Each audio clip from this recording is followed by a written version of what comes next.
Welcome back. One New York City Democrat is looking to tackle the migrant crisis, teaming up with a Republican council member in a push to repeal former Mayor de Blasio's sanctuary city laws that were put in place and will help weed out criminal migrants. Joining us now, the leading Democrat behind the bill, New York City Councilman Robert Holden. Councilman, it's great to have you with us today.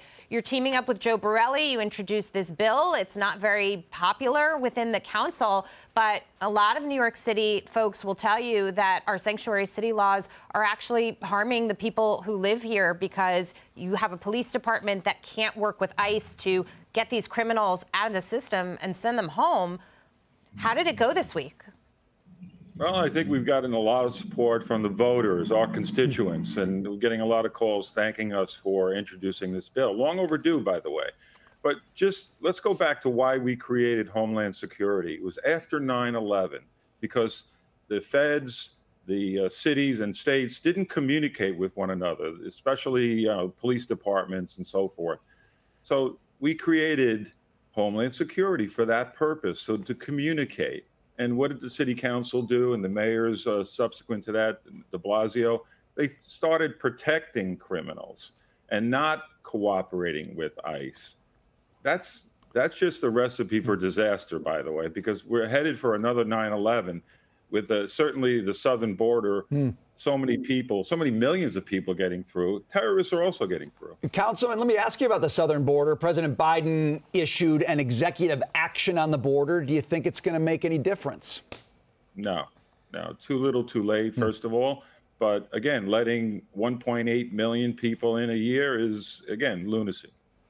Trump is hosted a massive rally in the Bronx. A lot of people think New York is in play to go red. What do you think?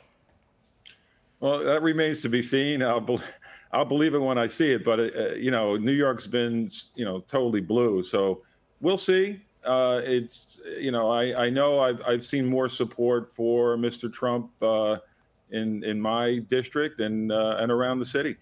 Councilman, can I ask you about the New York City congestion tax? You had Governor Hochul doing a very dramatic about-face on it and saying that it's postponed indefinitely. At the same time, to make up for the revenue that they won't get there, now they're talking about taxing small businesses. That could be equally devastating in another way. Yeah, the last thing we need in New York City is more taxes. We're the most heavily taxed state and city. So it's, again, lunacy. But Governor Hochul's decision to stop the commuter tax is just political. She'll, again, if she'll wait till after the election or in 2 years after her reelection. Yeah, I keep bringing up the comparison in London. It really backfired against the party that put it into place. Councilman, we so appreciate your time today. Thank you for being here. Thank you all. Thanks.